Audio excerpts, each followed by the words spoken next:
Hi everybody, I'm Craig Lawton, Principal Solutions Architect at Amazon Web Services. Today I'm joined by guests from the University of Melbourne and specifically the AIMES project. Welcome Majid and Peter. Now the University of Melbourne has been tackling things like the congestion and safety of our roads and cities and also the livability of our cities through the AIMES project. Can you tell us, Majid, as the founder, a little bit about the AIMES project? Sure, thank you Craig, and thank you for the opportunity. So we put AIMES together to test highly integrated transport solution. As you can imagine, transport system is a very complex environment. We have many stakeholders and players. For example, we have somebody that runs bus system or train system, somebody looking after the signal controls. So innovating in this such a sort of complex system is not quite easy. So we put AIMES together to basically connecting the different stakeholders together and being able to develop some solutions that basically addressing major issues in transport, such as congestion, such as safety and environmental sustainability. I use always this sort of example when I talk to people, what is AIMES? So if you imagine mobile phone, back in 2007, 2008, when we didn't have a smartphone, and then you go forward and considering today, when you have a smartphone and what you can do with it. So we're kind of having that analogy with transport system. We are in that kind of condition when we have a lot of part of the transport system not connected. So with AIMES, we're trying to understand if we connect them together, if we put the smartness to transport system, what kind of innovation and what kind of solution you can build on such a platform. And that's basically the core solution and core promise that AIMES brings to the table, to be able to provide sort of a good ecosystem for innovator, for government, for university to work together and collectively tackling this large problem that I mentioned, such as congestion and safety. And Peter, you've recently returned from overseas, and so you've got a unique international perspective when you're looking at the uniqueness of the AIMES project and what it's looking to achieve. Are you able to elaborate on that? Thanks, Craig, and hello everyone. It's great to be able to talk about our favourite subject. And I was fortunate enough to work in the United States for a number of years on these sorts of issues, and what we're seeing is a lot of cities and states and so on getting very interested in more technological solutions to congestion problems, and of course safety is always there. So safety is a given, but I think we're learning now that we've got to solve congestion as well. So what we have with AIMES here in Melbourne is got a lot of advantages because it's a living lab and it's in a dense inner city part of Melbourne near the university, which works well, and so we've got real people out there going about their business every day, and we're gradually introducing these technologies to see what benefit that's going to have. And of course, the thing about these living labs is you've got to have the user in there. You can't just work on the technology. You must have the user. So Melbourne also, I think, has some unique aspects to do with trams, for example. So the cities that I've worked with in the United States don't have trams, but Melbourne at the same time has a good public transport system, unlike a lot of American cities, but is very car dependent as well. So it's a unique setup, and I think as a living lab that has global significance, I think AIMES is very well set up. Yeah, it's interesting that AIMES, the M in AIMES stands for multimodal, so it includes trams, of course, and bikes and everybody. Perhaps can you give us some examples of some of the challenges that the project is seeking to address? Yeah, sure. I mean, I just would like to reflect back on what Peter said. One of the things about Australia and cities that we have is very unique, is that we are the future of Western countries, because we are very, very urbanized. More than 90% of people living in cities in Australia, which is much more than what is happening in US and Europe. So basically what we develop here can be deployed in Europe and US, and particularly in developing countries in future. So that's another advantage that AIMES has compared to other setups. So in terms of some of the challenges we work on, we touch base on congestion and safety. I think congestion, everybody knows about it, is a global problem.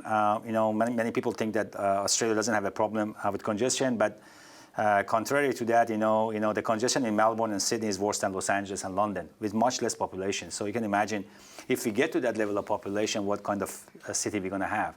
I mean, currently, we're talking about $15 billion, nationally. We're losing on congestion, by 2050 or even sooner than that. That's going to blow up to $50 billion. So it's a huge amount of money wasted on congestion. So we're tackling congestion, we're tackling safety. We having a lot of people losing their lives, and also injury and those kind of things that happening on our road network. We're seeing different mode of transport. You see people on a scooter. You see a lot of people cycling and walking. That we like to get them to do that, but at the same time, the infrastructure is pretty much the same. So we're going to get more conflict. We're going to get more accident happening on our road network. And the question, the $1 million question is how you could improve the safety and at the same time improving the efficiency of a transport system. So, we think the probably one of the most important, answer to these kind of challenges is using technology and being able to connect, as I mentioned before, transport system together so they can work together collectively, and being able to provide, some relief to the transport system. Some of our earlier research with our partners showed that, for example, just using connected vehicle, up to 20%, you can reduce congestion by 25 to 30%. So that's a big number. So that is, I don't have the math in front of me, but that is equal to, many hundred kilometers of building infrastructure. So that's a kind of, a scale you can imagine.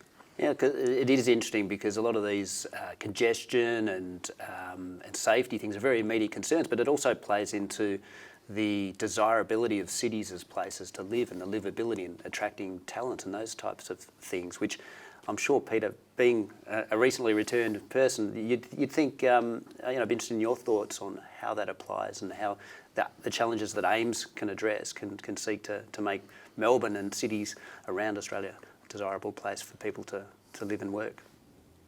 And it is, and I can vouch for that. But I think the biggest challenge we face is that this is an integrative ecosystem.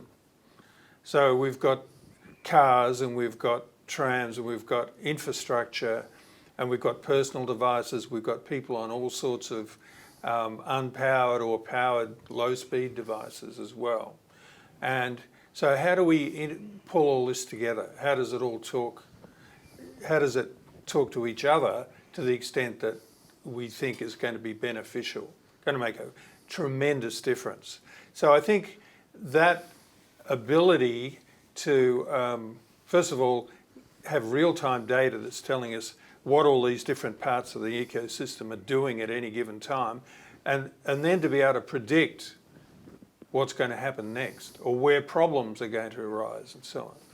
So that's what a living lab like AIMES can really bring to the table. And you've always got to have the human element is always going to surprise you. And my friends in the automotive industry in Detroit would always tell me, we have 5 or 6 learning cycles before we have a commercial product in the automotive world, let alone bringing in wireless communication, bringing in smart infrastructure and all the other players out there that we talked about, and having all this orchestrated in some way.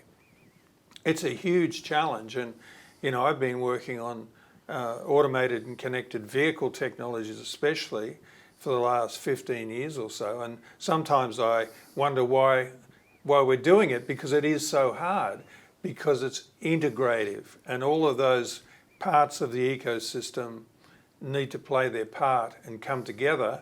And the interesting thing is that since you're sitting there, that AWS is really providing the operating system that pulls all this together. That's what we need. You can't have all these pieces out there or one-on-one communication or whatever it might be, but you need an operating system, and that's the big breakthrough. Yeah, it's interesting you mentioned, that once the system's out there, that users use it and you learn a lot from it. And we find that definitely with our cloud services, that your customers are often your best teachers.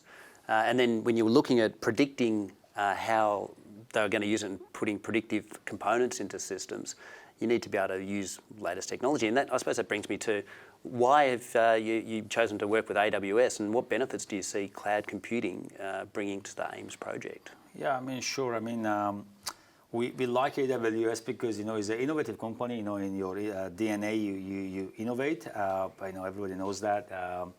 But for us, as Peter mentioning, this cloud computing gives us potential for a scaling up technology, allow us to reduce the time to product, allow us to do flexibility that we need in transport system. To just give you one example, a lot of people talking about image processing and vision, using cameras to understand what is happening. Traditionally, transport system detecting just cars, but with camera you can detect everybody. You can see things that otherwise would be very difficult. However, it's easy to put one camera out. But if you want to scale that up to thousands and thousands in city, then you can do it without solutions such as AWS with clouding, that you can really quickly deploy this and make sense out of the real-time data. So for us, it was no-brainer to use AWS and partner with you, and we're very grateful. And so far we got really good sort of outcome, and we hope to continue innovation to the future. Yeah, and would you like to add something to that? Thanks, Craig. Yeah, I think we talked about the operating system, and we can describe how it works and what it needs to do, but it needs certain attributes, and number one is security. So if it's one thing to have connected elements out there that might be insecure, but once we get to automation, if you can hack into the machine that's driving vehicles, and maybe that's going to be attractive to certain kinds of people, then we're going to have a much bigger problem. So the beautiful thing about AWS, it brings security in a pretty comprehensive way, so that no matter which part of the ecosystem we're talking about, whether it's an automaker or an infrastructure provider, they're all using the same operating system, which basically has the same inbuilt security.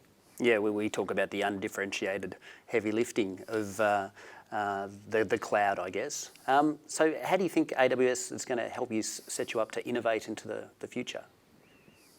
Yeah, I mean, I mentioned a few examples in the past, but as Peter was describing, this autonomous system that coming to transport system, connected vehicle coming to transport system, all of this requires some patching of the legacy system we already have. We cannot throw out existing transport system we have in place and bring a new one. I mean, everybody loves that, but it's not possible.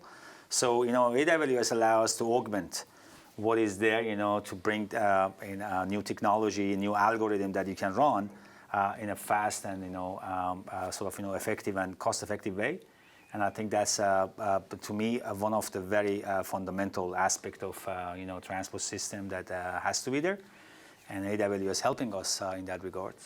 Excellent. Yeah, I mentioned the security of the operating system, but the thing that comes along with that is the privacy in the operating system. And we're going to have real big problems if, we have origins and destinations of trips being revealed and things like that. So for decades, transport researchers have known that we could improve the traffic dramatically if only we knew where the trips were starting and where they were ending. But nobody's going to divulge that sort of information. The beauty of this is that we're able to review the system as it's operating, and then we don't have to know who they are. We don't have to know where they started from. We don't have to know where they're going, because in real time we can make all the adjustments and make the system work in real time without knowing too far ahead or too far back what happened. So we're kind of in that a little bit ahead and a little bit behind area, and we're able to do that with AWS. We couldn't do that before because we were asking too much of individuals to reveal about what they were doing, and now we don't need to do that. So security, privacy, absolutely essential. Yeah, I'd have to agree. Our customers tell us always that security is one of their top priorities, and at Amazon Web Services, operational excellence and security are our top priorities. Look, it's been fantastic. to speak to you today about AIMES and learn a little bit about it and share it with our audience. Coming up next, it's Frontier SI. Thank you. Thank you. Appreciate it. Thanks, Craig.